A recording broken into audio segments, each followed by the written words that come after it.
যাহার চরিত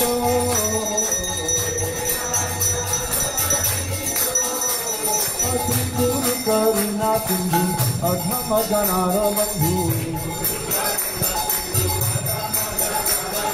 লোকনাথ লোকের জীবন